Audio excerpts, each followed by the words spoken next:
selamat datang di The New Mass Media, suara Gen Z di era digital. Oke, halo teman-teman semuanya. Selamat datang di The New Mass Media. Perkenalkan, nama aku Keisha dan aku merupakan mahasiswa Universitas Bakri program studi Ilmu Komunikasi semester 5. Halo Maruners, dan aku hari ini nggak sendirian, aku ditemenin sama partner aku. Halo teman-teman semua, perkenalkan nama aku Rahul Nafta Pragita Marsono, biasa dipanggil Rahul. Aku merupakan mahasiswa aktif Ilmu Komunikasi Universitas Bakri semester 5 juga bareng Kak Keisha. Kita lagi ada di mana nih Rahul? Kita lagi ada di Bright Indonesia.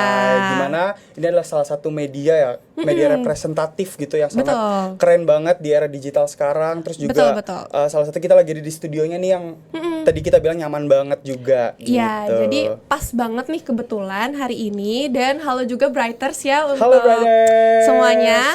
Pas banget nih hari ini kita ada di studio ini karena kita tuh mau bahas sesuatu yang berkaitan tentang media. Nah, pas banget nih ada Bright ini, Rahul. Ada Bright Indonesia yang bisa ngebantu kita banget nih buat tahu point of view dari sisi medianya gitu. Karena aku mau bacain juga nih Kak dari BPS dan Kata Data tahun 2024. Gen Z mencakup 27,9% populasi Indonesia itu rata-rata menghabiskan waktu 4 jam dalam sehari untuk melihat media digital gitu. Wow, jadi lumayan lama ya. Tapi kayak kalau misalkan aku lihat tantangan sekarang nih ya Rahul, kalau Gen Z itu, terutama kita nih ya, kalau misalkan lihat iklan tuh kayak udah skip nggak sih? Benar, udah apalagi kalau ngebosenin. Betul, jujur. Jadi kayak di zaman sekarang nih ya, peralihan mungkin kayak dulu orang-orang tuh suka dengerin radio, suka dengerin nonton TV yang cuma satu arah. Sekarang tuh udah beda gitu ya. Udah beda. Di komunikasi masa ini tuh udah lebih luas. Sukanya tuh di media digital kayak di TikTok kayak gitu-gitu nggak sih kalau sekarang. Terus juga itu pun harus yang menarik, gimana cara ngemasnya tuh biar kayak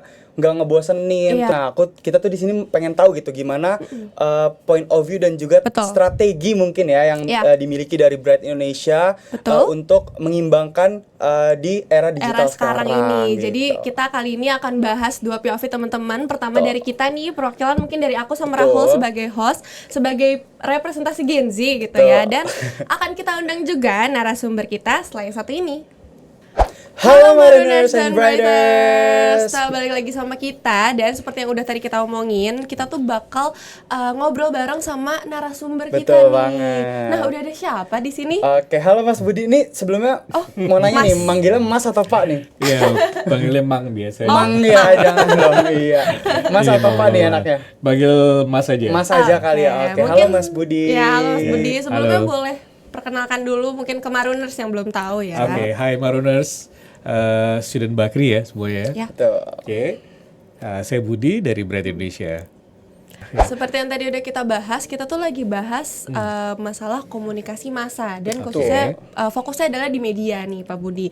Nah, kita tuh sebagai Gen Z ya, kayak yang tadi udah kita bahas juga, kita tuh kalau ngelihat iklan itu tuh suka skip gitu, karena preferensinya mungkin beda ya sama media zaman dulu gitu.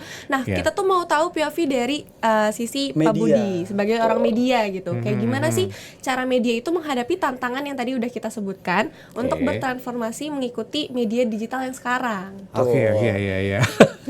Jadi pertanyaannya apa yang lagi kita kerjain sekarang ya? Relate banget ya. Iya, jadi kalau dulu nih mungkin adik-adik dari Yubakri ya. Dulu kan kalau denger radio pakai receiver ya, radio. Atau yang ada di mobil gitu ya. Nonton TV juga sama, pakai TV terestrial dan seterusnya gitu ya. Nah, sekarang medianya udah berubah. Jadi dari frekuensi menjadi platform. Betul. Oke. Nah sekarang kalau dulu ngedengerin radio pakai itu, sekarang udah lebih banyak lagi gadget yang bisa support untuk kalian mengakses siaran radio maupun TV itu. Bener sih, bener. Jadi ada apps, gampang banget juga ya Mas sekarang. Ada streaming dan lain-lain ya, lebih fleksibel sebenarnya. Opsinya lebih banyak. Nah itu yang harus kami kami cermati buat kita juga menyesuaikan layanan kami gitu ya, servicesnya supaya kita bisa mengakomodir semua kebutuhan para Gen Z. Kan nggak mungkin nih kalian lagi kuliah lagi apa segala macam bawa iya, repotnya. Kita udah HP sekarang. Betul. Bawa tas gede aja sekarang udah malas gimana? Kan nggak mungkin. Nah, tadi kan sempat bahas juga tuh Gen Z tuh suka skip gitu ya Rahul. Ya maksudnya kayak kita mewakili merepresentasikan Gen Z gitu. Kalau iklan kan suka maksudnya udah males yang bertele-tele, panjangan. Dari media sendiri gimana ada nggak tuh? sih strategi khususnya gitu buat kayak menghadapi para Gen Z yang emang suka nge-skip iklan tuh, kayak ada nggak strategi khusus dari Bright Indonesia sendiri untuk menanggulangi itulah gitu? Iya. First impression ya pastinya ya. Jadi 3 detik pertama itu menentukan banget. Gitu. Itu dibahas juga tuh kalau kita kuliah tuh. Iya, 3 detik pertama itu first impression, jadi harus benar-benar diperhatiin. Either kita materinya berupa audio maupun audio video. Jadi harus charming banget, harus benar-benar lo pay attention mereka gitu, bahwa materi yang akan kita bawain itu yang akan kita deliver ke mereka memang menarik gitu. Itu satu. Terus yang kedua, Gen Z itu kan sebenarnya mereka nggak menolak atau antipati sama brand ya, tapi mereka memang punya privilege sendiri, mereka punya punya passion untuk nggak mau diatur. Betul, nggak mau diatur. Tanda kutip ya, nggak mau diatur. Lebih kepada gini, mereka akan senang kalau keputusannya adalah berdasarkan keinginannya dia. Betul. Setuju banget. Relate nggak sama kalian? Relate banget. Karena kadang kalau kita emang juga relate ya. Betul, apalagi kalau misalkan kita ngerasa udah nggak sejalan sama apa yang kita pikirin, kayak udah bosan skip aja kan. Tinggal itu pasti plus minus dari sisi generasi tiap generasi. Oke, ya itu jadi harus benar-benar menjadi representasi dari passion anak-anak muda para Gen Z khususnya. Betul, apalagi kita juga harus ngemasnya dengan proper dan juga menyesuaikan vibes Gen Z juga nggak sih? Pasti. Dan hal yang agak sulit adalah bagaimana menyampaikan message itu sesuai sama passion, tapi masih menyangkut aspek humanity-nya. Oh iya benar. Karena sekarang banyak konten-konten di media yang ya balik lagi ya, mungkin kalau dulu Maruners tahu juga kalau misalkan di TV itu ada misalkan kena pelanggaran kayak gitu. Tapi kalau di sosial media bebas sekarang banget. Tuh kayak bebas banget. Dan liar tuh biasanya. Ini ada nahnya nih Rahul. Kenapa nih? Pasti ada pakem-pakem Pasti ada khusus. sesuatu nih langsung nahnya. Iya, kalian orang-orang pintar. Jadi sekarang kan disrupsi teknologi itu benar-benar lagi booming dan emang nggak bisa ditangkal gitu ya. Nah, begitu banyak konten yang berseliweran di kalian. Satu platform sosial media aja kalian bisa ngedapetin apapun. Dari mulai konten yang sifatnya educate sampai ke entertainment, hal-hal yang receh. Betul. Nah, sekarang yang jadi problem adalah siapa yang melakukan verifikasi dari semua konten yang kalian konsumsi. Kalau di sosial media, ya kita sendiri yang memfilter gitu ya, Maruners. Jadi itu algoritma juga. Betul. Algoritma itu kan berdasarkan passion gitu. Ketika kalian sukanya ke satu bidang, let's say sport ya, kalian suka bola, pasti kan akan dicekokin sama konten-konten tentang bola. Betul. Ya kan, dan seterusnya gitu. Nah, itu memang yang harus jadi perhatian kita dalam membuat konten, karena kita juga harus membuat konten yang bertanggung jawab nih, Maruners dan Brighters ya. Betul. Konten-konten yang bertanggung jawab, karena kita nggak mau juga demi cuan, demi viral, demi legitimasi gitu kan. Menghalalkan segala cara gitu ya buat viral gitu. Karena semuanya itu harus ada etikanya juga ya, dalam kita beriklan, dalam kita menyampaikan sesuatu, tentunya harus ada etika yang harus kita tekanin nih ke orang-orang audiensnya gitu, Keisha dan juga Mas Budi. Siap. Begitu Rahul. Mungkin kalau misalkan di media massa itu sekarang udah beralih ada namanya kolaborasi dengan KOL dan juga influencer. Nah, kalau misalkan di Bright sendiri itu apakah ada kolaborasi seperti itu atau masih tetap pakai media tradisional kayak dulu atau gimana tuh? Oke, jadi kalau kita flashback sedikit, start dari 2020 itu sudah mulai penggunaan KOL sudah mulai kita udah juga ngejalanin itu dengan beberapa KOL makro. Jadi sampai ke mikro ya, mikro. Bahkan kalau sekarang situasinya malah udah bukan KOL lagi. Apa tuh? Sekarang itu KOC. Apa tuh? Nah, ada istilah baru. Ilmu lagi nih. Ilmu baru. Sebenarnya nggak baru-baru banget. Jadi kalau kalian biasa ngelihat ya, ada artis-artis yang keren, ganteng, cantik gitu ya, mereka glamor dan segala macem, bayarnya mungkin sekali tapping ratusan juta tuh ya. Betul. Nah, sementara apakah itu secara matematis masuk ke dalam hitungan ROI klien gitu ya? Betul. Spending budget sekian rupiah, apa yang mereka dapat dari sisi brand? Nah, akhirnya brand udah mulai agak jenuh dengan penggunaan KOL. Oke. Nah, brand sudah mulai apa yang teman-teman Gen Z rasain sekarang. Gen Z tuh nggak mau yang sesuatu yang sifatnya fake kan? Betul. Gen Z itu mau sesuatu yang natural, apa adanya. Jadi review jujur berdasarkan apa? Berdasarkan experience community misalnya. Betul. Jadi teman-teman kalian misalkan biasa nongkrong di kafe mana, kopi di sana tuh enak banget. Itu jadi referensi anak-anak Gen Z sekarang. Iya benar. Lebih kan? ke mouth to mouth ya jadi. Betul. Jadi yang tadi dimaksud Kiyoshi adalah key opinion customer.